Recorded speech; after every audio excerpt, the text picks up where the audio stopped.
Exam कैसे गए? This is the first class for your 4th semester. आप लोग 4th सेमेस्टर में आ गए हैं। फील आ रही है ऐसी आप लोगों को? बताइए। Hello. Yes ma'am. Yes ma'am के अलावा भी आप लोग एक इंटरैक्टिव सेशन ले सकते हैं। हम लोग जरूरी नहीं कि क्लास लगी है तो बस पढ़ना ही पढ़ना है। जितना आप लोग पढ़ते होंगे आप लोगों को भी पता है। फर्स्ट क्लास इंट्रोडक्टरी क्लास, क्योंकि ये जो सेशन चल रहा है आप लोगों का जो सेशन है सबसे ज़्यादा मतलब कम्युनिकेशन गैप वाला सेशन है, जहाँ पे ना तो आप लोगों को पता है कि कौन पढ़ा रहा है, कैसा पढ़ा रहा है। कैसा पढ़ा रहा है तो पता होगा, बट कौन पढ़ा रहा है, कैसे हैं, ये नहीं पता। नहीं, हम लोग को पता है जो पढ़ा रहे हैं कि हमारे जो स्टूडेंट्स हैं वो उनका एटीट्यूड कैसा है, कैसे पढ़ रहे हैं, नहीं पढ़ रहे हैं। तो थोड़ा तो बताना पड़ेगा आप लोगों को। थर्ड सेम हो गया है, 4th सेमेस्टर है। कल ही आप लोगों का टाइम टेबल आया है। होप आप लोगों को टाइम टेबल मिल गया होगा एंड आप लोगों ने देख लिया होगा। देखा है? Yes ma'am. ठीक है। तो थर्ड सेमेस्टर आप लोगों का जा चुका है एंड आप लोग अपनी इंजीनियरिंग के आधे पार्ट में आ गए हैं, सेकेंड ईयर। और आप लोग इतनी अच्छी किस्मत लेकर के आए कि जब से आए हैं तब से कॉलेज आने का सौभाग्य ही नहीं मिल पा रहा है आप लोगों को। एनीवन? तो आप लोग कॉलेज आना चाहते हैं या नहीं? ऐसे ही पढ़ाई चलेगी 4 साल आपकी?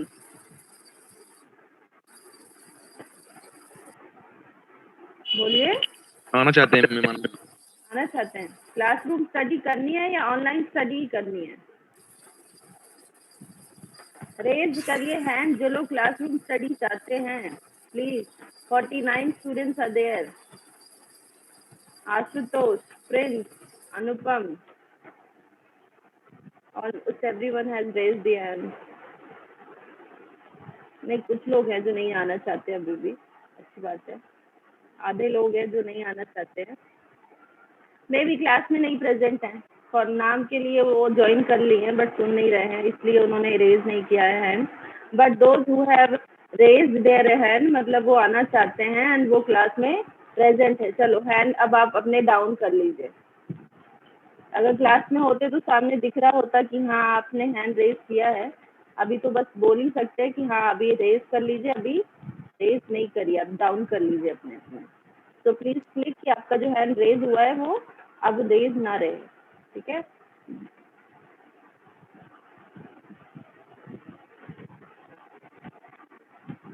ओके। तो इस सेमेस्टर में मैं, आप लोग को पता ही होगा लास्ट सेमेस्टर में आप लोग को इलेक्ट्रॉनिक मेजरमेंट एंड इंस्ट्रूमेंटेशन पढ़ाया था, और उसको कंप्लीट हुआ नहीं हुआ ये आप लोगों को भी पता है। किस तरीके से आप लोगों को पूरा डेटा आपका सिलेबस मिला, क्लासेस पूरी हुई नहीं हुई, सारे यूनिट्स नहीं हुए, बट कोई बात नहीं, वो सेमेस्टर अब हो चुका है। अब ये सेमेस्टर में आपकी शुरू से क्लासेस मतलब कल ही आपका सिलेबस आया है एंड आई थॉट कि अब लेट नहीं करें, आज से ही क्लास लेना स्टार्ट करते हैं, क्योंकि first class almost introductory class होती है जिसमें आप लोग को ये जानना होता है कि अभी पढ़ना क्या है एंड कैसे पढ़ना है, फर्स्ट थिंग। और उसके बाद जब एग्जाम आते हैं तो पढ़ सभी लेते हैं, बट जो सबसे टॉप पे आता है वो इसलिए आता है क्योंकि उसने शुरू से प्लानिंग करी होती है कि हाँ मुझे इस तरीके से पढ़ना है। तो आप सभी लोग ये जान के चलिए कि क्या पढ़ना है आप लोगों को। एनालॉग सर्किट सब्जेक्ट है आपका, subject code is EC405। Is it visible to everyone? Screen सभी को दिख रही है? Yes ma'am.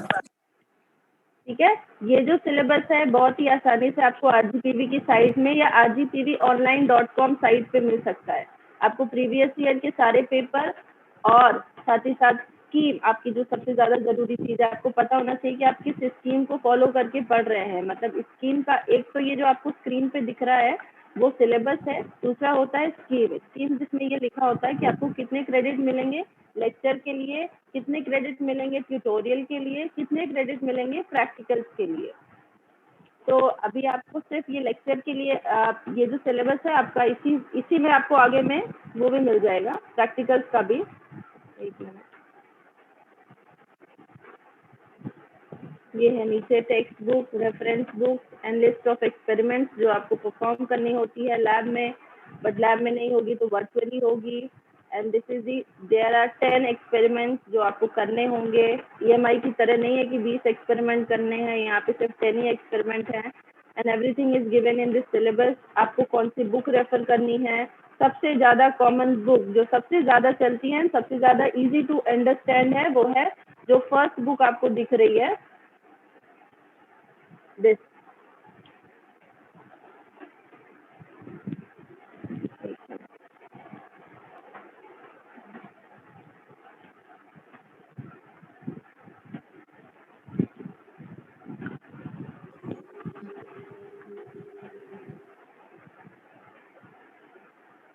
Ramakant A Gaekwad आपकी लाइब्रेरी में बहुत सारी प्रेजेंट है।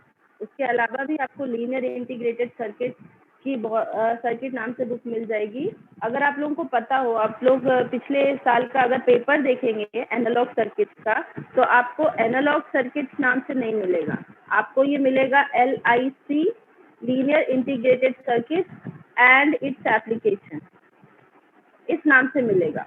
RGPV बहुत सारे एक्सपेरिमेंटेशन करती है, हर साल करती है। अभी पिछले 2 सालों से इस सब्जेक्ट का नाम चेंज करके एनालॉग सर्किट्स कर दिया है, और इसके पहले इसका नाम जो था वो था linear integrated circuit and its application. Is it clear to everyone? तो अगर आप लोग प्रीवियस ईयर का क्वेश्चन पेपर देखने जाएंगे तो मे बी आपको 2018 तक LIC नाम से मिलेगा, और उसके बाद आपको एनालॉग सर्किट्स नाम से मिलेगा। Is it clear to everyone? Yes, ma'am. Yes ma'am. Yes, ma'am. तो आप लोगों को जो बुक लेनी है लाइब्रेरी से, मैं ये कहूँगी कि आप लोग Ramakant A Gaekwad book issue कराइए, जिसका जो बुक का नाम है ओपैम एंड लीनियर इंटीग्रेटेड सर्किट। क्योंकि अगर आप लोग देखेंगे अपना सिलेबस, तो आपका 80% सिलेबस जो है सिर्फ और सिर्फ ओपैम है। यहाँ पे यूनिट डिवाइड नहीं है कि this is unit 1, this is unit 2, only title is there, मतलब एक हेडिंग है और उसी के अंदर उसके सारे के सारे टॉपिक्स आ गए हैं। तो अभी तो हम लोग स्टार्ट करने वाले हैं फीडबैक एम्पलीफायर से। ऑसिलेटर एक बिल्कुल ही अलग टॉपिक हो जाता है। उसके बाद इंटीग्रेटेड सर्किट्स का थोड़ा सा इंट्रोडक्शन है। देन आ जाता है ऑपरेशनल एम्पलीफायर ओपैम, जो कि अभी तक आप लोगों ने सिर्फ वर्ड सुना होगा और मे भी थोड़ा सा डिस्क्रिप्शन इसका देखा होगा। अब हमें इसको डिटेल में पढ़ना है कि व्हाट इज ऑपरेशनल एम्पलीफायर, जिसको कि शॉर्ट में क्या बोलते हैं, शॉर्ट में बोलते हैं इसको ओपैम। जानते हैं, सुना है आप लोगों ने, सुना है या नहीं? Yes, ma'am. ठीक है। सी आप लोग इंजीनियरिंग आधा कर चुके हो, तो थोड़ा सा ये फील ले आइए कि हाँ अब सिर्फ 2 साल बचे हैं। 2 साल बचे हैं तो इस 2 साल में ऐसा क्या करना है। अब अपने सीनियर्स को देख करके उनसे पूछ करके कि अब क्या करें, ऐसा नहीं कर सकते। आपको जो करना है प्लीज स्टार्ट डिसाइडिंग, क्योंकि अब 3rd ईयर में पहुंचते ही ना चीजें आधी गायब हो जाएंगी, ऐसा लगेगा कि आगे कुछ बचा ही नहीं है। तो अगर आप लोगों को बहुत ज़्यादा, क्योंकि आपका सी बैच ऐसा चल रहा है कि आप कॉलेज नहीं आ रहे हैं, डायरेक्ट इंटरेक्शन नहीं हो रहा है, चीज़ें सिर्फ नाम के लिए, हमने जो मार्क्स दिए based on your attendance, practically मतलब आपसे कुछ भी छुपाया नहीं जाएगा। बता रही हूँ सही से कि जो भी मार्क्स दिए, क्योंकि मैंने असेस ही नहीं किया आपका एक्सटर्नल भी मैंने नहीं लिया, तो किस बेसिस पे मार्क्स दूंगी मैं। यस, जिन्होंने असाइनमेंट दिया है एंड अटेंडेंस क्लासेस अच्छे से अटेंड करी हैं, उनको उस बेसिस पे मार्क्स दिए गए हैं, जो कि आपको रिजल्ट में दिख जाएगा। एंड डोंट वरी, अच्छे मार्क्स दिए गए हैं। मार्क्स खराब कब मिलते हैं, जब आपको प्रॉपर पढ़ाया जा रहा है and you are not taking care of that, तब आपको उस बेसिस पे फेल किया जाता है, मार्क्स कम दिए जाते हैं। बट इस तरीके से अगर पढ़ाई चल रही है तो डोंट वरी, एवरेज मार्किंग करी जाती है। एवरेज मतलब कि हाँ ठीक है, चलो 50% अबव दे दिया, एंड फेल नहीं करना है किसी को। क्यों नहीं करना है फेल? क्योंकि हम असेस ही नहीं कर रहे हैं आपको। आप घर पे बैठे हो, हम भी ऑलमोस्ट कॉलेज में जाते हैं, पढ़ा के चले आते हैं, ऐसा ठीक है। तो मे बी ये कल्चर अब जल्दी खत्म हो जाए ना, आप लोग कॉलेज आना स्टार्ट कर दें। बट अभी तो आपका चल ही रहा है, सो टेक इट सीरियसली। आप 2nd ईयर में पहुंच गए हैं, आपको क्या करना है आगे। इसी ब्रांच से आप इंजीनियरिंग कर रहे हो, घर वालों को बहुत उम्मीदें होंगी कि 2 साल बाद बच्चा इंजीनियर बन जाएगा। बट इंजीनियर बनने के बाद नौकरी हाथ में ना रहे तो ऐसा इंजीनियर किसी काम का नहीं होता है। तो प्लीज आपको गेट करना है, CSC करना है, नॉन टेक करना है, टेक करना है। स्टार्ट डिसाइडिंग एंड डिसाइड कर लो भाई इसी सेमेस्टर में, और तैयारी चालू कर दो। क्योंकि गेट का एग्जाम होता है फरवरी में, रिजल्ट आता है मार्च में।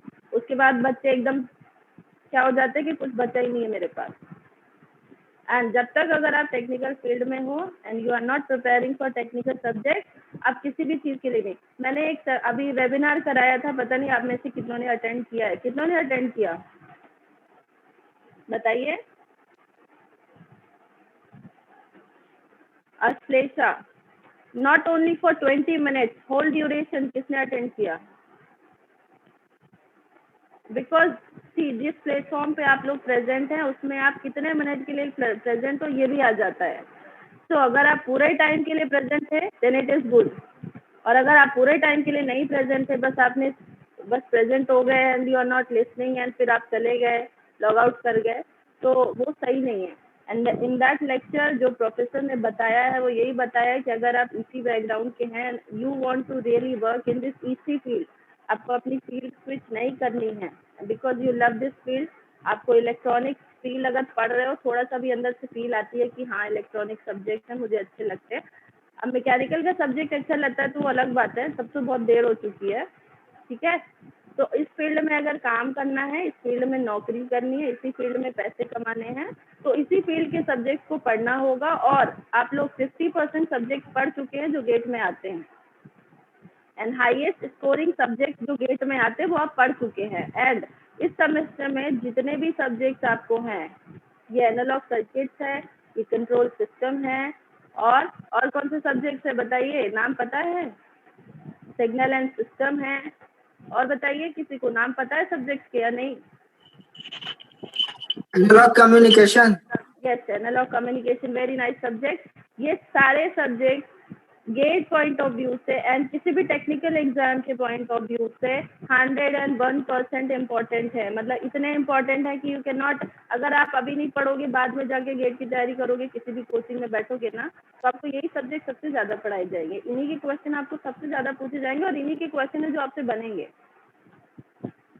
सेकेंड ईयर के बाद से जो सब्जेक्ट आएंगे वो आपके और हायर लेवल के सब्जेक्ट है। हायर लेवल के सब्जेक्ट मतलब अगर आपसे बेसिक लेवल के सब्जेक्ट नहीं आ रहे हैं तो you can not think of, आप पास तो कर लेंगे, बिल्कुल डिग्री मिल जाएगी, नो वरी, बट आपको आएंगे नहीं उसके question, you can not solve, क्योंकि वो और एनालिटिकल सब्जेक्ट होंगे, उन्हें और ज़्यादा दिमाग लगा के सॉल्व करना होता है। एंड एक बार अगर आप हाईएस्ट मतलब आप टफेस्ट चीज़ की तैयारी कर लेते हो एग्जाम में, एक टफेस्ट एग्जाम मतलब गेट एक कह सकते हैं कि सबसे ज़्यादा टफ एग्जाम माना जाता है। क्यों टफ माना जाता है? क्योंकि इसमें कॉन्सेप्चुअल क्वेश्चन पूछे जाते हैं, इसमें आपसे एग्जाम में जो क्वेश्चन पूछे जाते हैं उनको आपको सॉल्व करना होता है और फिर उसका आंसर देना होता है। तो एक टाइप ऑफ एक मतलब पूरा आपके दिमाग का अच्छे से एक्सरसाइज हो जाता है। तो अगर आप उसके लिए तैयारी कर रहे हो तो then you can go for any exam, फिर आप कोई भी पीएससी कोई भी बैंक पीओ, आपके लिए बहुत इजी होगा वो करना। तो अभी पहले जो कर रहे हो अगर उसी फील्ड में जाओगे तो it is very good for you, otherwise it is your choice, क्योंकि आप हाईएस्ट के लिए तैयारी करोगे तो डेफिनेटली उसके बाद नीचे की चीज़ें तो आप कर ही सकते हो। तो ये आपकी चॉइस है एंड इससे ज़्यादा लेट मत करिए। आप सभी से ये रिक्वेस्ट है कि यही टाइम है जब आपको डिसाइड कर लेना है कि आपको 2 साल बाद किस फील्ड में जाना है। आप 2 साल बाद आप इस लायक है कि आप किसी इंटरव्यू को फेस कर सकते हैं, आप कोई नौकरी कर सकते हैं या नहीं। तो इसको मजाक मत लीजिए। अभी आपका एनालॉग सर्किट्स है, कंट्रोल सिस्टम है, एनालॉग कम्युनिकेशन। लास्ट सेमेस्टर में आपने कोई कम्युनिकेशन का सब्जेक्ट पढ़ा था या नहीं, बताइए मुझे। थर्ड सेमेस्टर में कोई भी कम्युनिकेशन का सब्जेक्ट पढ़ा था आप लोगों ने? No, ma'am. No. So first time you are being introduced to the communication, मतलब आपकी ब्रांच क्या है? Electronics and communication, and now you are being introduced to this communication subject. And अगर आप पूछेंगे अभी तक जितने भी ग्रेजुएट हुए हैं या आपके सीनियर्स हैं, आप खुद जा करके उनसे पूछ सकते हैं पर्सनली कौन सा सब्जेक्ट उन्हें आता है एंड कौन सा नहीं आता है। तो 100 आपको 80% ऐसे बच्चे मिलेंगे जो बोलेंगे कम्युनिकेशन उन्हें नहीं आता है। क्यों नहीं आता है? क्योंकि एक तो आप फोर्थ सेमेस्टर में पढ़ रहे हो जब तक कि आपका आधा इंटरेस्ट वैसे ही जा चुका होता है, और कम्युनिकेशन अब पढ़ रहे हो, उसके बाद इसका और हायर लेवल आएगा नेक्स्ट सेमेस्टर में विच इज डिजिटल कम्युनिकेशन, और ये पूरा का पूरा फिर कम्युनिकेशन और आगे बढ़ेगा, फिर आप माइक्रोवेव पढ़ोगे और चीज़ें पढ़ोगे। तो इस तरीके से कम्युनिकेशन में बच्चों का इंटरेस्ट बहुत ही कम आता है। तो आपसे यही आपको सजेशन है कि अभी जो कम्युनिकेशन मिल रहा है उसकी आप अच्छे से अच्छी रेफरेंस बुक पढ़िए अभी टाइम है, क्योंकि बाद में टाइम नहीं होगा। अभी अच्छे से, जैसे साइमन हेकिन हो गई, और मतलब अच्छे पब्लिकेशन की बुक पढ़िए और उसके क्वेश्चन सॉल्व करिए, ताकि आपकी इन सब्जेक्ट में जो पकड़ है वो अच्छी स्ट्रांग हो सके और आप कोई भी एग्जाम क्रैक कर सकते हैं। और आपको मतलब मैंने तो खुद देखा है इतने साल से पढ़ाते हुए कि ऐसा बिल्कुल भी जरूरी नहीं है कि आप हाई स्कोरिंग स्टूडेंट हो तो ही आप गेट के लिए जा सकते हो। आप कैसे भी स्कोरिंग स्टूडेंट हो, आप एवरेज हो, बिलो एवरेज हो, but still you can think and you can prepare and you can score. It is a fact. आप आज सोचिए, कल से पढ़ना स्टार्ट करिए, सीरियस रहिए, कांटेक्ट में रहिए, समझ नहीं आ रहा है तो पूछिए, भले it is a silly doubt. हाँ, बट अपनी बात नहीं जबरदस्ती की प्रूफ करनी है कि हाँ मैं सही हूँ। हाँ, सजेशन लीजिए और तैयारी करते रहिए, and definitely you will reach somewhere, जहाँ पे भी आप जाना चाहते हैं, जहाँ पे भी आपकी डेस्टिनी बनी हुई है। और उसके अलावा कंट्रोल सिस्टम है वो तो आपको पढ़ाया ही जाएगा अच्छे से। एनालॉग सर्किट्स है, अब बात करते हैं एनालॉग सर्किट्स की। तो एनालॉग सर्किट्स जो है ये सब्जेक्ट, जिसके लिए मैं व्हाइट बोर्ड यूज करूंगी,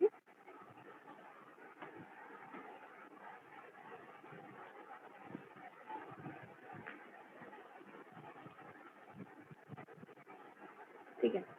तो इसके पहले आप लोगों ने पढ़ा है एक subject which is EBC. How is it, बताइए मुझे कैसा सब्जेक्ट लगा, एंड इसका फुल फॉर्म क्या है? Ma'am electronic devices and circuit. Okay, very good. और It is basically the theoretical subject which is based on diodes and transistor BJT MOSFET working. ठीक है, होप ये सभी लोग के दिमाग में आया होगा। बोल कोई एक ही रहा है, लेकिन दिमाग में सभी के आना चाहिए, ठीक है, कि हाँ ये एक ऐसा सब्जेक्ट है जिसमें कि हम बेसिक जो डिवाइसेस है उसको पढ़ा था। अब उससे एक लेवल हायर, और इसके लिए बुक्स कौन सी रेफर करी थी ये भी बताइए। Millman Helkias. ठीक है, मिलेमन पढ़ी, और मैम सैड्रन स्मिथ भी थोड़ा थोड़ा देखा। सैड्रन Smith, very good, very nice book. अब हम आ जाते हैं एनालॉग सर्किट, ठीक है। अब इसका एक लेवल अप आते हैं, एक लेवल नहीं 2-3 लेवल अप समझ लो।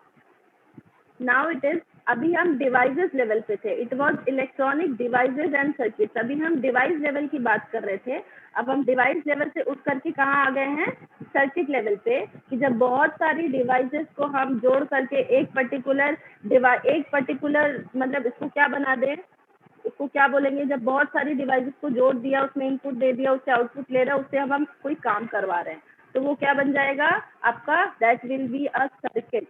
और सर्किट में वही सारी चीजें लगी हुई हैं जो आपने डिवाइस में पढ़ा है। क्या पढ़ा है, डायोड पढ़ा है।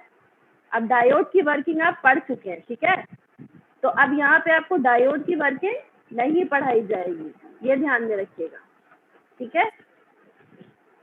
Yes ma'am. डायोड्स पढ़ लिए, अब आपने पढ़ लिया बीजेटी पढ़ लिया, एफईटी पढ़ लिया। सी पढ़ लिया का मतलब ये नहीं कि आपको आता है, आपको आता नहीं आता आप पास करके चले आए, दैट मीन्स डेफिनेटली आपको आना चाहिए। अब नहीं आता है ये आपका प्रॉब्लम है, और अब ये आपको पढ़ना होगा। और उसके अलावा अभी बहुत सारी डिवाइसेस छोटी छोटी पड़ी होंगी, but mainly these are the devices. अब इन डिवाइसेस से बनी हुई जो भी सर्किट्स होंगे उनको हम पढ़ेंगे एनालॉग में। जैसे सबसे बेसिक सर्किट जो हम लोग पढ़ने वाले हैं विच इज आईसी। अब उन्हीं को ही हमने क्या बोल दिया, आईसी। आईसी मतलब integrated circuit. Integrated circuit devices से बनाया सर्किट, और उन्हीं सर्किट्स को, बहुत सारे सर्किट्स को अगर हम जोड़ दें और उनसे जो भी फंक्शनिंग हम करवाएंगे, मतलब जो भी काम लेंगे हम उनसे, उनको बोल दिया हमने आईसी। और आईसी में भी इस सब्जेक्ट का पहले नाम था एलआईसी, और जो कि एलआईसी का full form linear integrated circuit, मतलब उसका भी एक काम होता था कि सिर्फ लीनियर आईसी के लिए स्पेसिफिक हो जाता था, और इसीलिए सब्जेक्ट का नाम चेंज कर दिया एनालॉग सर्किट। और कुछ साल पहले अगर और जाएंगे, मतलब अगर हम 2013-14 की बात करें, 12-13 की बात करें, तो तब इस सब्जेक्ट का नाम ईसी हुआ करता था। ईसी मतलब इलेक्ट्रॉनिक सर्किट, ठीक है, इलेक्ट्रॉनिक सर्किट। जब हम लोग पढ़ा करते थे उस टाइम पे ये इलेक्ट्रॉनिक सर्किट नाम से था, फिर बीच में इसका नाम एलआईसी कर दिया, एंड देन अब इसका नाम पिछले 2 सालों से एनालॉग सर्किट है। नाम कुछ भी है, सिलेबस सेम है, सिलेबस में कोई चेंज नहीं आया है, एंड सिलेबस में आपको यही पढ़ना है जो कि अभी मैंने आपको दिखाया था। और आप सभी लोग RGPV की साइट से जाकर के ये सिलेबस एंड स्कीम डाउनलोड करें। ये सभी से एक रिक्वेस्ट है, next time I will not request, next time I will just ask you have this syllabus और नॉट। अगर है तो अच्छी बात है, नहीं है तो और भी अच्छी बात है, देन आपको असेस करना और आसान हो जाएगा। क्योंकि अच्छे नंबर देने में प्रॉब्लम होती है, कम नंबर देने में प्रॉब्लम नहीं होती है ना। इट इज जस्ट कि हाँ इसको पासिंग मार्क्स दे दो बिकॉज ये इसी लायक है। तो ये आपका सिलेबस है। आज हम लोग फीडबैक एम्पलीफायर का थोड़ा सा पढ़ने वाले हैं, जैसा कि टाइम अपने पास मिला है उस बेसिस पर ही। और ऑसिलेटर्स पढ़ना है, then introduction to integrated circuit, फिर उसके बाद आ जाते हैं ऑपरेशनल एम्पलीफायर। ठीक, आपका अगर हम कहें तो ये आपकी हो जाएगी फर्स्ट यूनिट, ये पूरी। This is your first unit and this is your second unit operational amplifier के बारे में। देन ये थर्ड यूनिट हो जाएगी। देन कैरेक्टरिस्टिक्स ऑफ ओपैम है। देन ओपैम एप्लीकेशन है, ये आपकी फोर्थ यूनिट हो जाएगी। ओपैम एप्लीकेशन है, इसमें ओपैम के सर्किट, पहले हमने ओपैम के बारे में पढ़ा, फिर उसकी प्रॉपर्टीज पढ़ी, फिर उसके बेस क्या क्या सर्किट्स है, क्या क्या ऐसी आईसीज बनाई गई है जो कि हम यूज में लाते हैं। देन उसके बाद आपकी यूनिट 5 आ जाएगी जिसमें कि मिसलेनियस है। मिसलेनियस मतलब कि इसमें दूसरी आईसी पढ़ेंगे हम जो कि जस्ट ओपैम का यूज कर रही हैं या नहीं कर रही हैं, जैसे कि 555 टाइमर आईसी है और वोल्टेज रेगुलेटर आईसी है, peak detector, sample and hold, बहुत सारे क्लिपर क्लैम्पर जो आप पहले पढ़ चुके हैं उनको फिर से आपके सिलेबस में RGPV ने रख दिया है, जस्ट इसलिए कि यहाँ पे आप उसको दूसरी तरीके से यूज कर सको। उसका दूसरा और क्या यूज है ये देख सकते हैं। इसलिए फिल्टर्स हैं, फिल्टर आपने पहले भी पढ़ा होगा बट यहाँ पे भी फिल्टर आएगा। बट सी क्या होता है जब हम फर्स्ट यूनिट से स्टार्ट करते हैं तो जैसे जैसे आपके एग्जाम आते हैं तब तक हम ये देखते हैं कि हम सिर्फ थर्ड यूनिट तक पहुंच पाए हैं। तो आखिरी की यूनिट जो कि बहुत इंपॉर्टेंट होती हैं क्योंकि उसमें ऐसी चीजें होती हैं जो कि आगे आपको बहुत काम आने वाली हैं, वो छूट जाती हैं। बट कोशिश यही रहेगी अपनी इस सेमेस्टर में कि आपके ऐसे कोई भी टॉपिक नहीं छूटे। Otherwise I have the notes for all these units जो कि आपको मिल जाएंगे, बट सिर्फ नोट से काम नहीं चलता। अगर आप लोग क्लास लेंगे सुनेंगे तो मे भी थोड़ा सा आपका और ज़्यादा बेनिफिट हो सकता है। तो आज हम लोग स्टार्ट करने वाले हैं फीडबैक एम्पलीफायर से। अभी मैंने आपको जितना भी समझाया वो इसलिए समझाया क्योंकि अभी टाइम है। हेलो, आवाज़ आ रही है सभी को? Yes ma'am. Yes, yes ma'am. Ma'am. बीच में Yes, म्यूट ma'am. हो गया था। तो ये मेरे खुद के नोट्स हैं, अगर नहीं समझ में आए तो आप लोग बुक देख सकते हैं। हाँ, और बुक जैसा कि मैंने बताया आपको कि Ramakant A Gaikwad, that is the text book, reference book नहीं है। अगर आप सिलेबस में देखेंगे तो वो टेक्स्ट बुक है। टेक्स्ट बुक मतलब कि आपके सिलेबस में जो भी चीज़ें गिवन है आपको वो एज इट इज आपको फॉर दिस सिलेबस ओनली वहाँ पे मिल जाएगी, 80% कवर हो जाएगा। बट अगर आपको वो चीज़ें डिटेल में चाहिए तो आपको उसके लिए रेफरेंस बुक यूज़ करना पड़ेगा। और रेफरेंस बुक यूज़ करने के लिए only reference book which we suggest is Millman हेल्थियर, Sedra and Smith and Boylestad. मतलब थ्रू आउट दी इंजीनियरिंग अगर आपको इलेक्ट्रॉनिक्स का कोई भी डाउट है तो आप इन्हीं बुक्स को रेफर करेंगे। और इस सेमेस्टर में भी आपको अगर रेफर करना है और हायर एग्जाम्स के लिए मतलब अच्छे से पढ़ना है तो रेफरेंस बुक के लिए आपको मैं कहूँगी कि सेड्रा एंड स्मिथ लीजिए। आप क्यों सेड्रा एंड स्मिथ बोल रही हूँ, मिलमन नहीं बोल रही हूँ, क्योंकि Millman is very good for devices part. Devices part से ऊपर उठ करके हम सर्किट्स पार्ट में आ गए हैं। तो सर्किट्स के लिए आपको सेड्रा एंड स्मिथ, जैसे बीजेटी के सर्किट्स अगर आपको सॉल्व करने हैं, बीजेटी के सर्किट सॉल्व करने हैं तो उसके लिए आपको सेड्रा एंड स्मिथ का यूनिट 5 जो कि बीजेटी का यूनिट है, या तो फिर डायोड के क्वेश्चन सॉल्व करने हैं तो आप डायोड की यूनिट के क्वेश्चन जो भी एग्जाम्पल में गिवन है जिसमें कि आपको एक सर्किट दिखेगा जिसमें बहुत सारे डायोड्स लगे हैं, रजिस्टर लगा है and you need to solve that question. और एक बार अगर आप ये करने की हैबिट डाल ले रहे हैं, क्योंकि अगर आप किसी भी अच्छे कॉलेज में जाएंगे तो आप वहाँ देखेंगे वहाँ का एनवायरनमेंट ऐसा ही होता है। वहाँ बच्चे लाइब्रेरी में बैठ करके यही करते हैं, फालतू की चीज़ें नहीं करते हैं। तो अगर आप घर पे हैं तो आपके पास भी ये ऑप्शन है कि आप इन क्वेश्चन इन बुक्स के भी जो भी थ्योरी है एंड जो भी डेरिवेशंस हैं एंड क्वेश्चंस हैं उनको सॉल्व करिए। तो फीडबैक एम्पलीफायर का कॉन्सेप्ट हम लोग देख रहे हैं। आपको डायग्राम दिख रहा है, ये स्क्रीन मेरी ब्लर है, थोड़ा प्रॉब्लम है होगा विजिबिलिटी का। दिख रही है अच्छे से या नहीं? यस मैम, दिख रहा है। ठीक है, तो डायग्राम ये मैं आप लोगों को ड्रॉ भी करके बता सकती हूँ बट वो टाइम टेकिंग होता है, इसलिए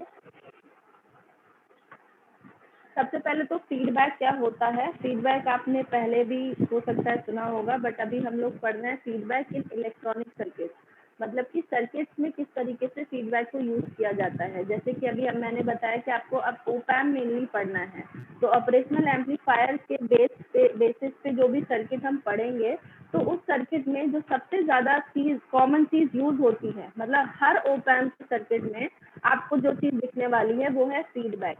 और फीडबैक ऐसे कहीं अलग से लगा हुआ आपको नहीं दिखेगा। You need to identify that feedback कि अच्छा यहाँ पे अगर ये डायोड लगा है, ये रजिस्टर लगा है, and this is the input and ये आउटपुट, तो ये कौन सा पार्ट है जहाँ से फीडबैक लिया जा रहा है। और फीडबैक वर्ड जैसे कि आप लोग हम कॉमनली भी यूज करते हैं कि आपसे फीडबैक लिया जाता है। फीडबैक लेना मतलब एक रिवर्स प्रोसेस होती है। रिवर्स प्रोसेस मतलब कि एक तो फॉरवर्ड प्रोसेस क्या होती है कि जब हम इनपुट दे रहे हैं और आउटपुट ले रहे हैं, this is the forward process. और रिवर्स प्रोसेस क्या होगी कि अब उस आउटपुट को, जो हमें आउटपुट मिल रहा है, उस आउटपुट का थोड़ा सा पार्ट हमने क्या किया, इनपुट में ले लिया। अब थोड़ा सा पार्ट या पूरा का पूरा आउटपुट ही हमने इनपुट में मिक्स कर लिया है। क्यों मिक्स कर लिया है? क्योंकि आउटपुट जो हमारा डिजायर्ड है वो हमें नहीं मिल रहा है। तो उस डिजायर्ड आउटपुट को पाने के लिए हमें क्या करना है कि उस आउटपुट को इनपुट में मिक्स करके उसको हम थोड़ा सा, या तो प्लस मिक्स करेंगे, मिक्स करने का दो तरीका होता है, या तो इंक्रीज होगा या डिक्रीज होगा। ये समझ आ रहा है आप लोगों को या नहीं? यस नहीं मैम। समझ में आएगा तो बताइएगा, ध्यान से सुनिए, उसको रिपीट भी कर देंगे, कोई इश्यू नहीं है। तो उस आउटपुट को हम लेकर के इनपुट से मिक्स करेंगे और मिक्स करके फिर आगे प्रोसेस करेंगे, और आगे प्रोसेस करके फिर से आउटपुट को ऑब्जर्व करेंगे। तो ये जो प्रोसेस हो गई आउटपुट को इनपुट में लेने की, मतलब ये वाली जो प्रोसेस हो गई आउटपुट को इनपुट में लेने की, तो इसको हम क्या बोलते हैं? फीडबैक।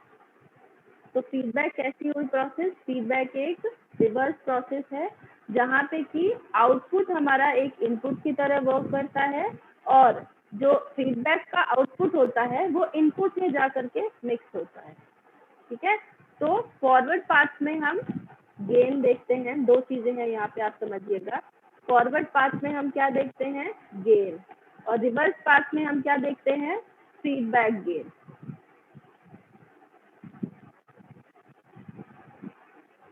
गेन क्या होता है? गेन सिंपली होता है जो आउटपुट मिल रहा है हमें डिवाइडेड बाय जो भी इनपुट हमने दिया है।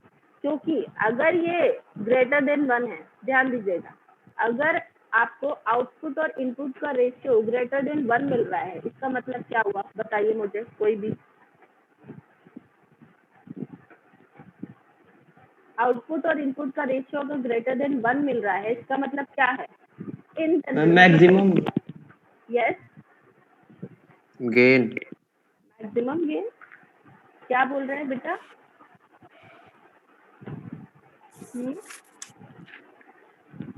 क्या बोल रहे हैं? मैम मैम गेन हुआ है पॉजिटिव आउटपुट गेन में। मिल रहा है। गेन मिल रहा है मतलब कि जैसे आपने कम पढ़ाई करी एंड आपको उम्मीद थी कि आप फेल हो जाएंगे, but still you scored very well, तो आपको क्या हुआ? आपको बहुत बेनिफिट हुआ उस कम पढ़ाई से भी। ठीक है, मतलब यू गेन्ड समथिंग। क्या गेन किया भाई? आप सेमेस्टर पास कर गए, फेल हो जाते तो क्या 6 महीने पीछे हो जाते। देन यू गेन्ड समथिंग कि वाओ, आपने इतने कम इनपुट में भी बहुत सारा आउटपुट गेन कर लिया and you scored very well. Similarly अब हम किसी भी सिस्टम की बात करते हैं या किसी भी सर्किट की बात करते हैं, क्योंकि सर्किट को मिला करके हम क्या बनाएंगे? एक सिस्टम बनाएंगे। सिस्टम, अब हम सिस्टम लेवल की जब बात करते हैं तो सिस्टम में हम ये देखते हैं कि अच्छा हमने इतना इनपुट दिया, हमें इतना आउटपुट मिल रहा है। तो अगर output is greater than input, that means वो सिस्टम हमारा कुछ गेन कर रहा है, और उस गेन को हमने gain factor G, which is very important, इस पूरे के पूरे एनालॉग सर्किट्स में आपको मिलेगा कि ये गेन फैक्टर बहुत ज्यादा जरूरी है, and this should always be greater than 1। और साथ ही साथ एक गेन, जब भी इसको और डिटेल में भी आगे पढ़ेंगे, साथ ही साथ ये भी चीज समझने वाली है कि गेन अगर लेस देन 1 हो गया तो क्या होगा। अभी तो गेन ग्रेटर देन 1 की बात कर रहे थे, मतलब वी आर गेनिंग समथिंग, हमें कुछ पॉजिटिव मिल रहा है। अब गेन लेस देन 1 हो गया तो इसका मतलब क्या होगा? एनीवन? नेगेटिव इम्पैक्ट होगा। Negative impact, yes, very good. अब इस नेगेटिव इम्पैक्ट को हम अगर थोड़ा टेक्निकल टर्म में बात करें तो टेक्निकल टर्म में इसको क्या बोलेंगे हम, गेन ना हो करके वो क्या हो गया, लॉस हो गया, तो इसको हम बोलते हैं डिस्टॉर्शन। ठीक है, that are input has been distorted. Distorted मतलब कि आपने इनपुट में ऐसा कुछ दिया बट आउटपुट में आपको ऐसा कुछ मिल रहा है, मतलब जो आपने एक्सपेक्ट किया था वो नहीं मिल रहा है।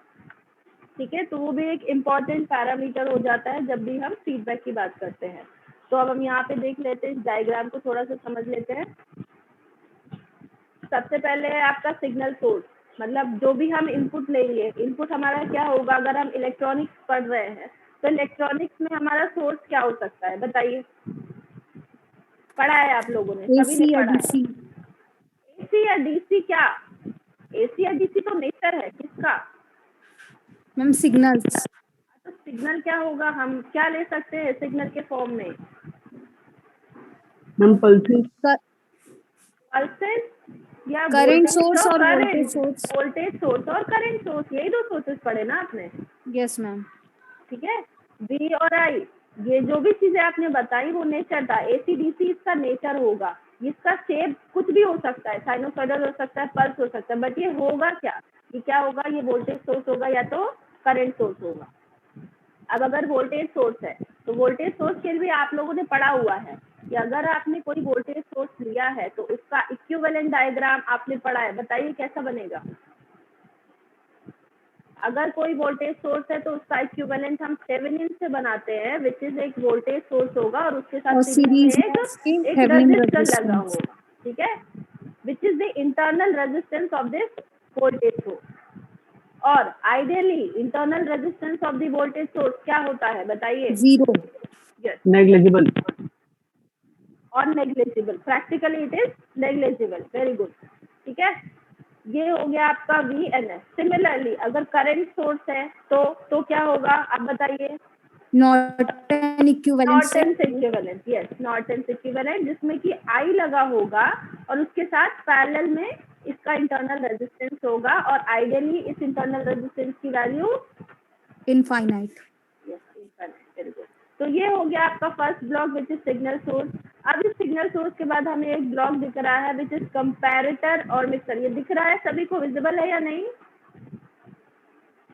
इसको नाम दिया गया है कंपैरेटर और मिक्सर नेटवर्क, मतलब एक ऐसा नेटवर्क जो कि कंपेयर करने का या मिक्स करने का काम करेगा। ठीक है, तो इसके लिए ये सैम्पलिंग नेटवर्क है, कंपैरेटर और मिक्सर। एक ये कंपैरेटर और मिक्सर, ये आपका ब्लॉक है। आपको जैसा डायग्राम में दिख रहा है, यहाँ पे आपके सिग्नल सोर्स लगे हुए हैं। ठीक है, ये आपका या तो वोल्टेज सोर्स है और ये है आपका करंट सोर्स। इस करंट सोर्स और वोल्टेज सोर्स में आगे कुछ भी लगा हो सकता है। ये जो ए दिख रहा है आपको, ये जो मैंने अभी आपसे गेन डिस्कस किया है ना, उसको ए से डिनोट कर दिया गया है इन जनरल। मतलब आपको बेसिकली जो दिखेगा, अगर आप बुक भी उठा करके देखेंगे तो गेन को ए नाम से लिखा गया है, मतलब ए से डिफाइन किया है। A is nothing but gain of this system, जो भी आगे लगा हुआ है। मतलब ये जो एक ब्लॉक दिख रहा है आपको, ये ब्लॉक कुछ नहीं है, एक सिस्टम है, और वो ऐसा सिस्टम है जो कि इसके इनपुट में जो भी जा रहा है, मतलब जो भी Vi इसके इनपुट में प्रेजेंट हो रहा है और जो भी V0 इसके आउटपुट में प्रेजेंट हो रहा है, उन दोनों का रेशियो क्या दे रहा है, A। और A is always greater than और may be very very greater than, क्योंकि जो हमारी रिक्वायरमेंट होती है वो input, small amount of input को बहुत ज्यादा मैक्सिमाइज करना होता है, और इसीलिए फिर पिक्चर में आता है एम्पलीफायर। तो अभी हम इसकी बात नहीं कर रहे, we are talking about this. ये जो हमें ये एक सीरीज मिक्सर जैसा कुछ दिख रहा है, इसकी बात कर रहे हैं। जो सेकंड ब्लॉक है वो है कंपैरेटर और मिक्सर। मिक्सर क्या करेगा, आउटपुट से जो भी सिग्नल आया है, ये जो आपको दिख रहा है ये बीटा, ये है आपका फीडबैक नेटवर्क, और इस फीडबैक नेटवर्क का आउटपुट है वीएफ। हम वी क्यों ले रहे हैं, क्योंकि we are talking about voltage source, मतलब हम किस क्वांटिटी से डील कर रहे हैं, वोल्टेज से डील कर रहे हैं। तो अगर हम वोल्टेज से डील कर रहे हैं, इनपुट पे हमने वोल्टेज दिया है, तो आउटपुट पे भी हम ये अज्यूम कर रहे हैं कि हमें आउटपुट पे भी वोल्टेज ही मिला है। जरूरी नहीं है कि वोल्टेज ही मिलेगा, वो करंट भी हो सकता है, बट बेसिकली जो सबसे बेसिक है कि हमने इनपुट में वोल्टेज दिया है, आउटपुट में भी हमें वोल्टेज मिल रहा है। तो वही वोल्टेज को हमने क्या कर लिया है, इनपुट में मिक्स कर रहे हैं। अब उसको मिक्स करने करने का तरीका आप सभी लोग ध्यान से देखिए, क्योंकि इससे ही कॉन्सेप्ट आगे बनता है। इससे ही जब हम फीडबैक टोपोलॉजी पढ़ेंगे तो 4 टाइप की टोपोलॉजी पढ़ेंगे, वही काम आएगा। तो यहाँ पे अगर आपको दिख रहा है वोल्टेज जो है, वोल्टेज को जब हम मेजर करते हैं, आप लोग बताइएगा, जब मेजर किया जाता है किन्हीं दो टर्मिनल के बीच में वोल्टेज को कैसे मेजर करते हैं, सीरीज में या पैरेलल में, बताइए। मैम सीरीज में वोल्टेज डिवाइड रूल होता है। डिवाइड सीरीज में होता है, but when we go for measuring, मतलब अगर आपको बोल दिया मैम जाए वोल्ट मीटर को पैरेलल में लगाते हैं। यस वेरी गुड, यस यही पूछ रही हूँ मैं कि जब वोल्ट मीटर से मेजर करते हैं ना, तो वोल्ट मीटर को पैरेलल में लगाया जाता है। ये दो ऑपोजिट चीजें हैं कि सीरीज में वोल्टेज डिवाइड होता है, but when we go for measuring that voltage, उसी वोल्टेज को अगर हमें मेजर करना है तो हमें वोल्ट मीटर को कैसे कनेक्ट करना पड़ेगा, पैरेलल। ठीक है, तो यहाँ पे अभी हम we are not talking about for this output section, जहाँ से कि हमें वोल्टेज को लेना है, पर अभी हम क्या करें, इनपुट में हम ऐड कर रहे हैं कुछ। अब ये जो ऐड करना है, ये ऐड या तो पॉजिटिव वे में भी हो सकता है या नेगेटिव वे में भी। तो अभी जब भी आपको पता है कि वोल्टेज जो डिवाइड होता है, अगर दो रजिस्टर सीरीज में लगे हुए हैं तो यहाँ पे दो डिफरेंट वोल्टेजेस प्रेजेंट होंगे, ये हमें पता है, यस और नो। दोनों में सेम वोल्टेज प्रेजेंट नहीं होगा, लेकिन अगर हम करंट की बात करें तो दोनों रेजिस्टेंसेस में सेम करंट फ्लो होगी, यस और नो, बताइए। Yes sir. ठीक है, दैट मीन्स जब भी हम इनपुट सेक्शन में, अभी हम इनपुट सेक्शन की बात करें, इनपुट सेक्शन मतलब कि ये जो हमारा एक ब्लॉक लगा हुआ है which is the main block, amplifier block, इसके इनपुट में जो हम दे रहे हैं वो हमारा इनपुट सेक्शन होगा, और उसके जो राइट साइड में सेक्शन है वो हमारा आउटपुट है, क्योंकि हम उससे आउटपुट ले रहे हैं। तो इस इनपुट सेक्शन में जब हम वोल्टेज को मिक्स करते हैं तो वो मिक्सिंग जो होती है वो सीरीज में होती है। तो जो आपको ध्यान में रखने वाली चीज है वो ये है कि इनपुट में जब भी वोल्टेज मिक्स होता है तो वो किस तरीके से मिक्स होगा, सीरीज मिक्सिंग। सीरीज में मिक्सिंग होगी। ठीक है, एक मिनट रुकिएगा।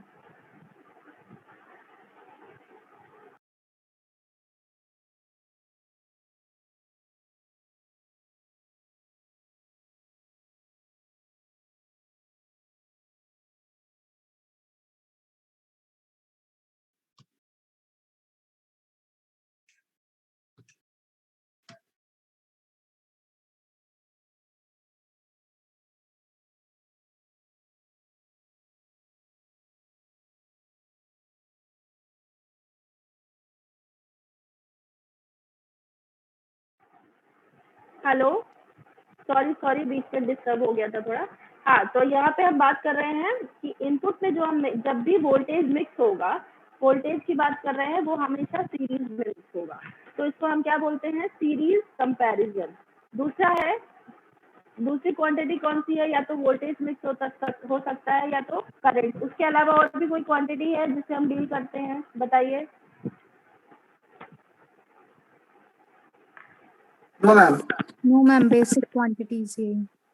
ठीक है, तो अब अगर इनपुट सेक्शन में हम करंट को दे रहे हैं, तो करंट को हमें जब भी ऐड करना है, तो अभी जैसा मैंने बताया कि वोल्टेज सीरीज में डिवाइड होता है एंड करंट कैसे डिवाइड होता है, पैरेलल में। तो अगर ये इनपुट करंट है, ये आई है, तो यहाँ पे ये करंट डिवाइड होकर के एक I1 हो जाएगी, एक I2 हो जाएगी। तो ये है आपका फीडबैक नेटवर्क।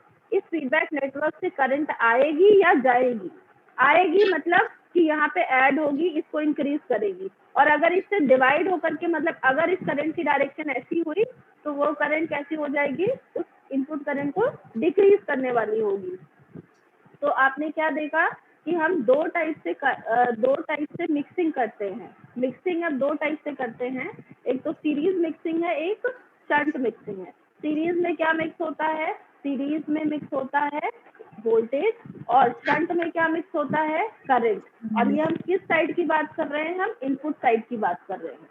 ठीक है, मतलब इनपुट सेक्शन में जब भी हम क्वांटिटीज को मिक्स करते हैं तो दो टाइप से मिक्सिंग होगी, एक तो सीरीज मिक्सिंग होगी, दूसरी शंट मिक्सिंग होगी।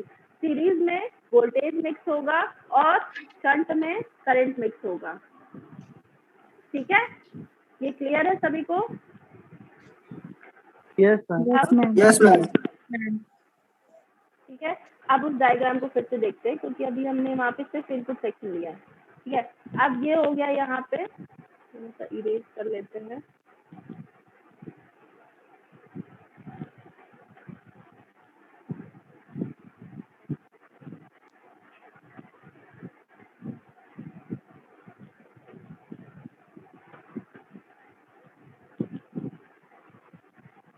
इसके बाद जो नेक्स्ट ब्लॉक हमें दिख रहा है वो ब्लॉक है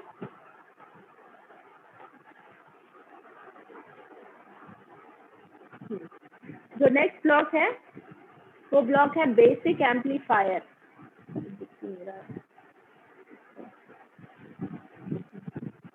this is your next block, this is basic amplifier या फॉरवर्ड ट्रांसफर गेन ए। बेसिक एम्पलीफायर इसको क्यों बोला गया है, और हाँ अब यहाँ पे आप एक नए वर्ड से, नए चीज से इंट्रोड्यूस हो रहा है, विच इज एम्पलीफायर। एम्पलीफायर आपने पहले भी सुना होगा, एम्पलीफायर नाम से ही समझ में आ रहा है कि ऐसी चीज जो कि एम्पलीफाई करने का काम करेगी। मतलब जो सिंपल वर्ड्स में अगर हम बोले कि एम्पलीफायर क्या है, तो एम्पलीफायर मतलब एक ऐसी डिवाइस या एक ऐसा सिस्टम जो कि जो भी इसके इनपुट में प्रेजेंट हो रहा है वो उसको एम्पलीफाई करके आउटपुट में देगा, ठीक है। और इलेक्ट्रॉनिक्स में जो सबसे बेसिक चीज है, जो सबसे बेसिक डिवाइस यूज करी जाती है, that is nothing but amplifier. आप लोगों को ये विश्वास नहीं होगा, बट इस एम्पलीफायर में इतने हजारों, इतने लाखों पेपर्स, मतलब इतने सारे लोगों ने अपने एमटेक का प्रोजेक्ट किया हुआ है, इतने सारे लोगों ने अपनी पीएचडी वर्क करी है सिर्फ और सिर्फ इस एम्पलीफायर पे। क्यों?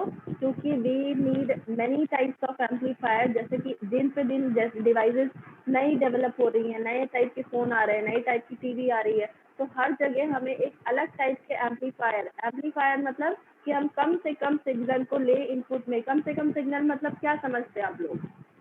मतलब आपने इनपुट में नैनो एम्पियर्स लिया और उस नैनो एम्पियर्स को आप आउटपुट में मैक्सिफाई करके 5 एम्पियर कर दिया, तो आपका डिवाइस मतलब इतना लायक है कि आपने जो बनाया है कि वो ऐसा काम कर रहा है। एंड क्या करते हुए?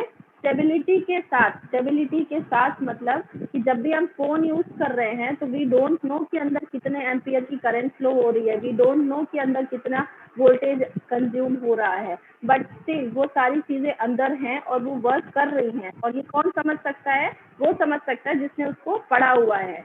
तो यहाँ पे जो ये एम्पलीफायर ब्लॉक आपको दिख रहा है, वो amplifier block is nothing but use for amplifying the input, और हमें आउटपुट में वो उसी एम्पलीफाई करके आउटपुट में दे।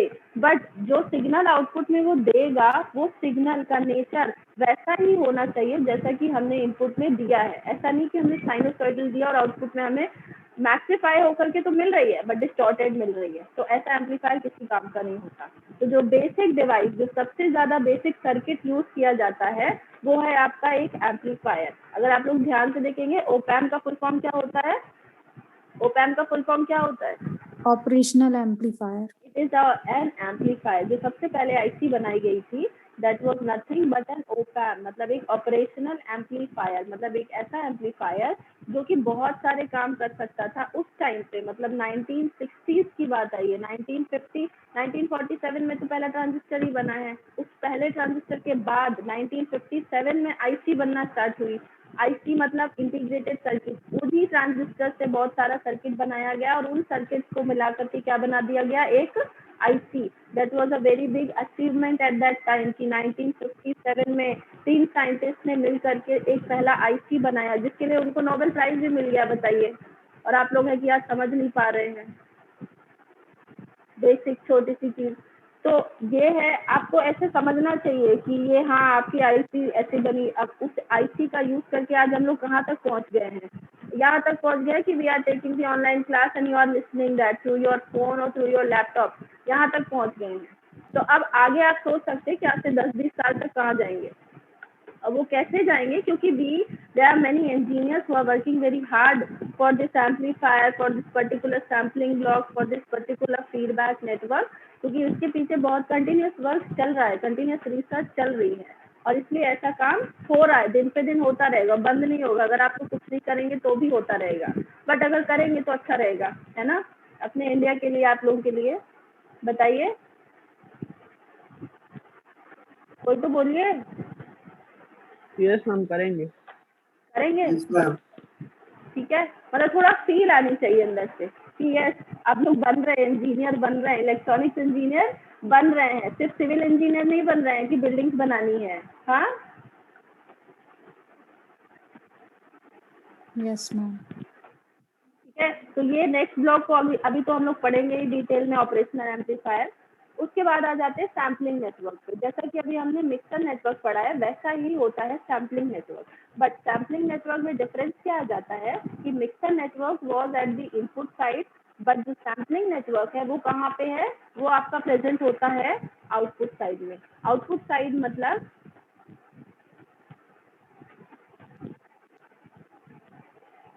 यहाँ पे जैसा कि मिक्सिंग पढ़ी, दो टाइप की मिक्सिंग होती है, एक तो इनपुट मिक्सिंग, एक तो सीरीज मिक्सिंग और शंट मिक्सिंग।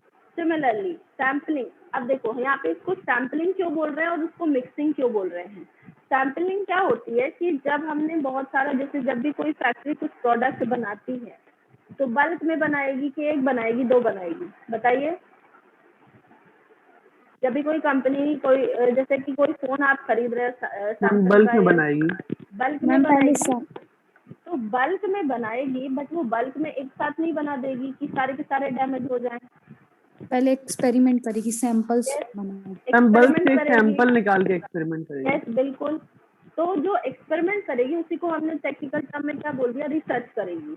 रिसर्च करेगी तो वो जब पहले क्या करेगी, उसके सैंपल्स बनाएगी। मतलब जब भी गाड़ी बनती है, कुछ भी बनती है, तो पहले उसका टेस्ट किया जाता है, उसका सैंपल, एक डेमो लेते हैं, उसका एक डमी बनाया जाता है, फिर उसका टेस्ट करते हैं। ठीक है, तो अब जो सैंपल है, सैंपल वर्ड का यूज करने का मतलब ये हुआ कि आउटपुट जो हमारा जो भी आएगा, उस आउटपुट के सैंपल को हमने लिया और उस सैंपल को हम क्या करेंगे, इनपुट में देंगे। देन वी विल ऑब्जर्व कि इस सैंपल को मिक्स करने के बाद अब हमारा जो नेक्स्ट आउटपुट आ रहा है उसमें क्या चेंज आ रहा है। और हम ऐसा क्यों कर रहे हैं, क्योंकि हमें वो आउटपुट चाहिए which is desired for our application, और उस डिजायर्ड आउटपुट के लिए हमें इस सैंपल को लेना जरूरी है। क्लियर है सभी को। और इसलिए यहाँ पे जो वर्ड यूज किया है वो है sampling at the output side, क्योंकि आउटपुट साइड पे हम एक रिवर्स प्रोसेस कर रहे हैं कि जो आउटपुट आ चुका है उस आउटपुट का सैंपल ले रहे हैं हम। अब ले रहे हैं तो किस तरीके से ले सकते हैं, आउटपुट या तो आपका वोल्टेज के फॉर्म में होगा या तो आपका करंट के फॉर्म में होगा। क्यों, क्योंकि या हमने वोल्टेज और करंट दो ही चीजें दी हैं इनपुट में, तो आउटपुट में भी क्या मिलेगा, या तो वोल्टेज मिलेगा या करंट। और सी, ऐसा नहीं है कि अगर वोल्टेज प्रेजेंट है तो करंट नहीं है, ये आप लोगों को समझना होगा, अपनी थिंकिंग को इतनी ब्रॉड करना होगा कि डेफिनेटली करंट फ्लो हो रही है तो वोल्टेज तो प्रेजेंट ही होगा ना, V is equal to I R. ऐसा तो है नहीं कि अकेला वोल्टेज प्रेजेंट होगा या अकेला करंट फ्लो होगा। बट क्या होता है कि we deal with only one quantity. जब भी हम बात करते हैं, जैसे अभी हम लोग उसको पढ़ रहे हैं, तो हम एक साथ वोल्टेज करंट नहीं पढ़ सकते हैं, तो हम लोग क्या करेंगे, अपनी ईज के लिए, अपनी आसानी के लिए हम क्या करेंगे कि we will use only voltage sampling and we will use only current sampling.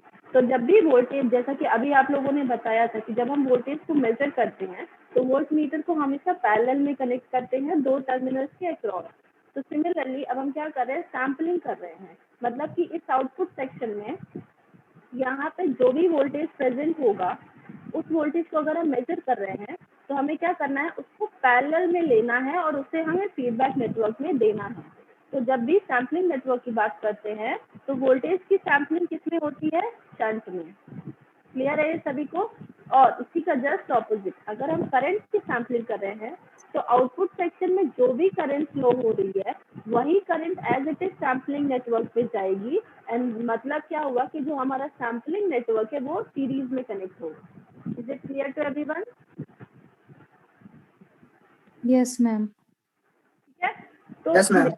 Mixing मतलब इनपुट एंड पे हमने मिक्सिंग करी है। इनपुट एंड पे मिक्सिंग मतलब जो भी आउटपुट की क्वांटिटी को हमने लिया है उस क्वांटिटी को हम इनपुट में जाकर के ऐड कर रहे हैं। तो मिक्सिंग हो गई वोल्टेज और करंट की मिक्सिंग। वोल्टेज की मिक्सिंग होगी सीरीज में, करंट की मिक्सिंग होगी पैरेलल में। लेकिन जब हम आउटपुट साइड में आते हैं तो उसका जस्ट रिवर्स हो जाता है। जब हम वोल्टेज की सैम्पलिंग करेंगे तो वोल्टेज को हम लेंगे पैरेलल में और करंट को हम ले रहे हैं सीरीज में। क्यों, क्योंकि हम क्या कर रहे हैं, आउटपुट टर्मिनल का वोल्टेज एज इट इज हम दे रहे हैं कहाँ, फीडबैक नेटवर्क में। तो जो भी वोल्टेज यहाँ पे प्रेजेंट है उसको हमें डेफिनेटली पैरेलल में ही कनेक्ट करना होगा। क्यों? क्योंकि पैरेलल में वोल्टेज कभी डिवाइड नहीं होता, पैरेलल में वोल्टेज सेम रहता है। सिमिलरली सीरीज में करंट कभी डिवाइड नहीं होती, तो जो भी आउटपुट करंट आ रही है वो एज इट इज हमें सीरीज में कहाँ देनी है? इनपुट के रूप में फीडबैक नेटवर्क में देना पड़ेगा। Is it clear to everyone? Yes ma'am. ठीक है, तो ये आपने पढ़ लिए दो नेटवर्क। अब इसके बाद बचता है फीडबैक नेटवर्क। तो जो फीडबैक नेटवर्क है, फीडबैक नेटवर्क जो अभी हम लोग पढ़ेंगे आगे, उसमें यही है। ये जो फीडबैक नेटवर्क हमें दिख रहा है, this is the combination of passive network. मतलब फीडबैक नेटवर्क या तो सिर्फ एक कुछ रेजिस्टेंसेस का कॉम्बिनेशन हो सकता है, ऐसा कुछ दिख रहा है सभी को। P फॉर्म में रेजिस्टेंसेस बने हुए R1, R2, R3, this can be your feedback network.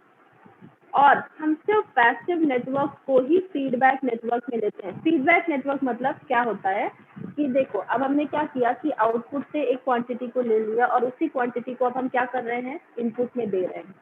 ये समझ आया सभी को? बताइए। Yes ma'am. ठीक है, बट ये जो आउटपुट की क्वांटिटी हमने ली है और जो हम इनपुट में दे रहे हैं, उसके लिए हम ऐसा नहीं कर सकते हैं कि आप ये भी बोल सकते हो कि मैम यहाँ पे हम ये ब्लॉक क्यों लगा रहे हैं? We can simply use like this, straight wire use कर ले। ऐसा कुछ, ऐसा सब किसी को डाउट आया क्या किसी के दिमाग में? बताइए। नो मैम, क्योंकि उसके अंदर एक अलग नेटवर्क है। नहीं, तो मैं क्या पूछ रही हूँ कि हम यहाँ पे ये नेटवर्क यूज क्यों कर रहे हैं बेसिकली? Yes ma'am. हाँ, मतलब हम ऐसा भी तो कर सकते हैं ना कि सिंपली आउटपुट को इनपुट से ma'am connect data by short circuit wire. Ma'am data को मैनिपुलेट करके उसके बाद फीडबैक जाएगा ना, तो मैनिपुलेशन के लिए कुछ ना कुछ इंटीरियर सर्किट जरूरी है। डायरेक्ट वायर नहीं। Why do we need this manipulation? हम क्यों कर रहे हैं मैनिपुलेट? मैं ये मैम क्योंकि एक मीडियम चाहिए। तो वायर से अच्छा मीडियम क्या हो सकता है? उसमें तो कोई रिस्ट्रिक्शन ही नहीं है। हाँ, बोलिए। आपका कहना सही है, आप जो भी लॉजिक दे रहे हैं आपका कहना सही है, बट मैं जो पूछ रही हूँ कि हम यहाँ पे सिंपल एक शॉर्ट सर्किट ना यूज करके we are using a feedback block. समझिएगा मेरी बात को, समझ रहे हैं क्वेश्चन क्या मैं पूछ रही हूँ? Yes ma'am. यहाँ पे हम एक फीडबैक ब्लॉक यूज कर रहे हैं, but we can use simply this wire. Ma'am तो हम क्योंकि हमको कुछ रजिस्टिव नेटवर्क से हम उसको इसलिए पास कर रहे हैं क्योंकि हमको उसका कुछ पार्ट इनपुट में भेजना है। Yes yes yes, very good. यहाँ पे ये जो लॉजिक है ना वो यही है। आप जब भी कोई भी क्वेश्चन देखेंगे फीडबैक का ना, वो यहाँ पे आप क्या देखेंगे कि you have used only 0.1% of the feedback. आप ऐसा कुछ देखेंगे। पता है क्यों? क्यों अगर हमने वायर यूज कर लिया, मतलब हमने कोई नेटवर्क यूज नहीं किया, हमने वायर यूज कर लिया। वायर यूज करने से क्या होगा कि जो हमारा फीडबैक है वो क्या हो जाएगा? पूरा का पूरा 100%। But we don't want this feedback to be 100%। हमें कुछ परसेंट, मतलब 0.001% का फीडबैक चाहिए। मतलब कि जो भी हमारा आउटपुट में आ रहा है उसका 0.001% ही हमें इनपुट में चाहिए, हमें पूरा आउटपुट नहीं चाहिए। समझ रहे हैं आप लोग? समझ यस रहे मैम। हैं? Yes ma'am. ठीक है, तो अगर ये हमें करना है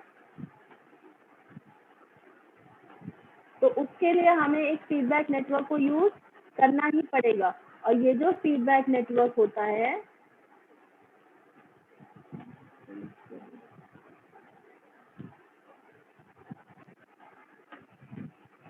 ये जो फीडबैक नेटवर्क है, एक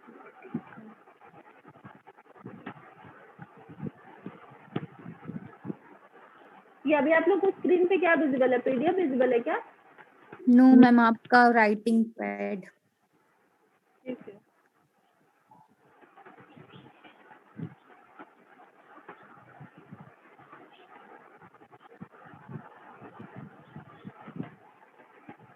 ठीक है, चलो। तो अब यहाँ पे हमें क्या करना है? जो फीडबैक नेटवर्क है उसकी थोड़ी सी बात कर लेते हैं, बस उसके बाद आज का ये कंप्लीट है। नेक्स्ट क्लास में हम लोग फीडबैक पढ़ेंगे कि कितने टाइप के होते हैं, कैसे होते हैं, and properties of the positive negative feedback. तो अभी जो हमने देखा वो ये कि जो फीडबैक नेटवर्क है, ये तो सिंपल आपका फॉरवर्ड पाथ का गेन हो गया, and this is your feedback network. Feedback network है और इसको बीटा से डिनोट किया गया है. मतलब जो फीडबैक नेटवर्क का गेन है इसको हमने बीटा से डिनोट किया. This is your input, this is output, this is forward path का gain. Oh sorry, this is not output, ये फीडबैक है. ये BF है या IF है, दिस इज आउटपुट. तो जो फीडबैक नेटवर्क है, अब बताइएगा मुझे कि फीडबैक नेटवर्क हम इसलिए यूज कर रहे हैं क्योंकि हमें पूरा का पूरा आउटपुट इनपुट में नहीं चाहिए, हमें उसका कुछ पार्ट चाहिए. अब अगर पूरा आउटपुट नहीं चाहिए, कुछ पार्ट ही चाहिए, मतलब कि हमें आउटपुट को कम करके लेना है. अब अगर कम करके लेना है तो इस फीडबैक नेटवर्क में हम सिर्फ पैसिव एलिमेंट्स यूज करेंगे. पैसिव एलिमेंट्स क्या होते हैं? पैसिव एलिमेंट्स होते हैं हमारे रेजिस्टर, कैपेसिटर, इंटीग्रेटर. मतलब ऐसे एलिमेंट्स जो खुद से एनर्जी या खुद से करंट या वोल्टेज को जनरेट या प्रोड्यूस नहीं करते हैं, जो सिर्फ करंट और वोल्टेज को पास करने का काम करते हैं. They are only use for just passing that current और वोल्टेज. तो जो पैसिव एलिमेंट्स है उसमें आपका जो सबसे ज्यादा यूज किया जाने वाला पैसिव एलिमेंट है वो है रेजिस्टिव नेटवर्क. रेजिस्टिव नेटवर्क क्यों? क्योंकि अगर हमें वोल्टेज को डिवाइड करना है तो resistor is the most basic element which is use for dividing that voltage. मतलब यहाँ पे हमें मैक्सिमम वोल्टेज V0 आपका प्रेजेंट है, अगर 50 वोल्ट प्रेजेंट है, सपोज 100 वोल्ट प्रेजेंट है, तो हम यहाँ पे क्या करें, 5 ओम के दो रजिस्टर यूज कर ले तो ऑटोमेटिकली यहाँ पे ये वोल्टेज क्या होगा, डिवाइड होकर के 50 वोल्ट आ जाएगा. वोल्टेज डिवीजन पता है सभी को, पढ़ के आ चुके हैं आप लोग. तो ऐसा कोई अगर हम नेटवर्क यूज कर लेते हैं तो सिंपली उस वोल्टेज को डिवाइड किया जा सकता है. और अभी तो हमें बहुत ही कम चाहिए, तो हम क्या करेंगे, सिर्फ और सिर्फ एक ऐसे रेजिस्टिव नेटवर्क को यूज करेंगे जो कि उस वोल्टेज या करंट के कुछ पार्ट को ही आगे पास करे, पूरा का पूरा वोल्टेज और करंट नहीं चाहिए. और फीडबैक नेटवर्क का नेचर क्या होना चाहिए, हमेशा इसका इनपुट क्या होगा, आउटपुट ऑफ द सिस्टम. ये पूरा का पूरा क्या हो गया, ये पूरा का पूरा एक सिस्टम हो गया ये पूरा. और उस सिस्टम में एक ब्लॉक है विच इज फीडबैक ब्लॉक. तो फीडबैक ब्लॉक का input will always be the output and output क्या होगा, will always be the feedback network. तो जो बीटा गेन है, बीटा गेन किसका रेशियो हो जाएगा, फीडबैक आउटपुट, जो भी फीडबैक वोल्टेज या करंट आया है, डिवाइडेड बाय जो भी आपका आउटपुट वोल्टेज या आउटपुट करंट है. ये ध्यान में रखने वाली चीज है. इस पर बेस्ड बहुत क्वेश्चन पूछे जाते हैं और this is the easiest topic in analog circuit जो आप कर सकते हैं. अगर आप गेट के क्वेश्चन उठाएंगे देन इजीएस्ट थिंग जो आप सॉल्व कर सकते हैं, इजीएस्ट क्वेश्चन जो आप सॉल्व कर सकते हैं वो है ओपैम्प के क्वेश्चन. एक तो आप रट्टा मार के चले गए, ठीक है, कि कौन सी डोपिंग करनी है, हमें ये करना है, वो आपने रट्टा मार लिया, अच्छी बात है. But when you go for solving the question तो आप डायरेक्ट बीजेटी के क्वेश्चन आपसे बनेंगे ही नहीं. उसके लिए आपको ओपैम्प के क्वेश्चन सबसे इजी होते हैं क्योंकि सिंपल, आपको कुछ नहीं करना है, जो भी फॉर्मूला एक बार कॉन्सेप्ट समझ लिया उसके बाद उसको सॉल्व करते रहो. तो ये जो आप चीजें पढ़ रहे हैं, feedback is the first thing for op-amp. मतलब फीडबैक का कॉन्सेप्ट समझने के बाद ही हम ओपैम्प पढ़ने जाते हैं. क्यों? क्योंकि ओपैम्प में फीडबैक ही यूज किया जाता है और इनफैक्ट किसी भी सर्किट में फीडबैक यूज किया जाता है. बट क्यों? क्योंकि अभी तक आप लोगों को इसके बारे में पता नहीं था तो आप उसको आइडेंटिफाई नहीं कर पा रहे थे. बिना फीडबैक करके आज की डेट में जितने भी सिस्टम प्रेजेंट हैं, बिना फीडबैक के कोई भी सिस्टम वर्क नहीं करते हैं. एक बहुत ही अच्छा सब्जेक्ट है आप लोगों को इस सेमेस्टर में विच इज कंट्रोल सिस्टम. वहाँ पे आप सिस्टम्स की बात करेंगे और उस सिस्टम के अंदर वहाँ पे भी आपसे ब्लॉक्स बनाएंगे. अगर क्लासेस लगी होंगी तो आपको पता होगा, वहाँ भी आपसे ब्लॉक्स बनाएंगे. बट उन ब्लॉक्स के अंदर जो सर्किट होता है वो आप वहाँ पढ़ रहे हैं एनालॉग सर्किट में. तो you need to relate this subject कि अच्छा जो आप कंट्रोल सिस्टम में पढ़ रहे हो वही कॉन्सेप्ट आप किस तरीके से इस सब्जेक्ट पे लगा सकते हो. तो आज की क्लास के लिए इतना ही है जहाँ पे कि आपने पढ़ा है फीडबैक का कॉन्सेप्ट. अभी मैं आपको PDF दिखाती हूँ. फीडबैक का कॉन्सेप्ट पढ़ा है जहाँ पे आपने, ये रहा आपका फीडबैक नेटवर्क हो गया और आपके सोर्स हो गए एंड आउटपुट, बस हो गया. ठीक है, उसके बाद है फीडबैक के बारे में तो थोड़ा बहुत वो हम फिर अब नेक्स्ट क्लास में पढ़ेंगे. नेक्स्ट क्लास में बाकी का ज्ञान आपको नहीं मिलेगा, सिर्फ आपका सब्जेक्ट चलेगा. ठीक है, ये सिर्फ आज की क्लास के लिए था. तो कोई किसी को कोई डाउट है जो भी पढ़ाया गया है आज कॉन्सेप्ट ऑफ फीडबैक में? एनीवन? वैसे ही आधे लोग छोड़ के जाने लगे, पेशेंस लूज कर रहे हैं। जल्दी बताइए, कोई डाउट है या नहीं? नो मैम, अभी नहीं। तो अब आपका जो काम है, अपलोड कर दीजिएगा। यस बिल्कुल, आपको पीडीएफ मिल जाएगा। अब आपका जो काम है, see I will do my job, आप अपना काम करिए। आपका काम क्या है कि अच्छा आपको ये पढ़ना है तो उसकी बुक्स इशू करा लीजिए, ठीक है। बुक्स इशू कराने के बाद अब तो आप कॉलेज आकर के जो भी डाउट है वो भी पूछ सकते हैं। थोड़ा बहुत ऐसे कॉलेज आते रहेंगे तो समझ में आता रहेगा कि हाँ बच्चे में इंटरेस्ट है, पढ़ रहा है या नहीं पढ़ रही है। तो अगर आप रीवा में हैं, आ सकते हैं, it is feasible for you, then definitely come and ask. And कोई भी और फालतू के डाउट्स नहीं पूछने हैं कि ये पीडीएफ मिलेगा कि नहीं मिलेगा। जो चीजें होंगी वो डेफिनेटली मिल जाएगा। और एक ग्रुप फॉर्म करना है, ग्रुप आप में से कोई भी एक फॉर्म कर लीजिए एनालॉग सर्किट्स का। आप EMI से हम अपग्रेड होकर के कहाँ आ गए हैं, एनालॉग सर्किट्स में। तो please form another group which is of analog circuit and इसी में ही सारी चीजें डाल दी जाएंगी। बाकी की चीजें तो आपको पता ही है कि जैसे जैसे सेमेस्टर आगे बढ़ेगा assignment and quiz and everything will go ma'am on. इसी का टाइटल चेंज कर दें तो? बिल्कुल चेंज कर दीजिए ना, उसी का कर दीजिए, नया बनाने की क्या जरूरत है। Yes ma'am. और जो पॉली वाले हैं उनसे रिक्वेस्ट है, लास्ट सेमेस्टर निकल गया आपकी इस चीज में कि आपका लेट एडमिशन हुआ एंड एवरीथिंग। आप लोग को बहुत आता है, बहुत नॉलेज है, ये मुझे पता है, लेकिन उसको यूज करना होगा। तो अभी से अपनी एक्टिविटीज दीजिए, अभी से आप इन्वॉल्व रहिए, क्लास में प्रेजेंट रहिए। अब कोई एक्सक्यूज नहीं है कि आपका एडमिशन नहीं हुआ है, आपका एनरोलमेंट नहीं आया है एंड एनीथिंग एल्स। तो सारे बच्चे, सभी 70 बच्चे एनरोल है, आपको पता है? आप सभी को पता होना चाहिए। आपकी क्लास में 70 बच्चे हैं, आप लोगों को तो पता ही नहीं होगा, बस जितना देख लिया स्क्रीन पे तो देख लिया। तो आप सभी लोग ग्रुप में प्रेजेंट रहिए, सभी लोग क्लास में प्रेजेंट रहिए, एक्टिव रहिए। Assignment and quizzes and everything will come, आगे आएंगे तो आपको आगे सबमिट करना पड़ेगा, सब करना पड़ेगा, ठीक है।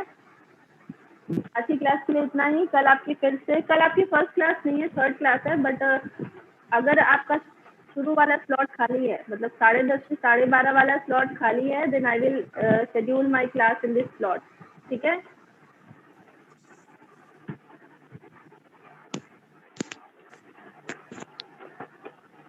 किसी को कोई डाउट आज की क्लास में, कुछ भी पूछना, आउट ऑफ द सब्जेक्ट भी पूछना है तो पूछ सकते हैं।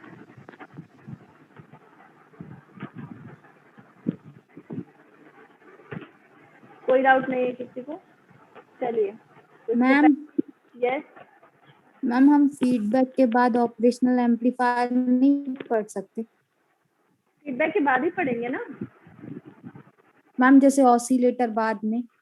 ऑसिलेटर देखेंगे, अगर आप लोगों को चाहिए तो उसको पहले ही कर दूंगी मैं, ऑसिलेटर बाद में पढ़ लेंगे, कोई इशू नहीं, ठीक है। Okay. Okay, thank you for today's class. कल फिर क्लास है, कल मिलते हैं। Thank you so much. कोई भी डाउट हो ग्रुप फॉर्म करिए, ग्रुप में आप डाउट अपने रख सकते हैं, ठीक है। Thank you.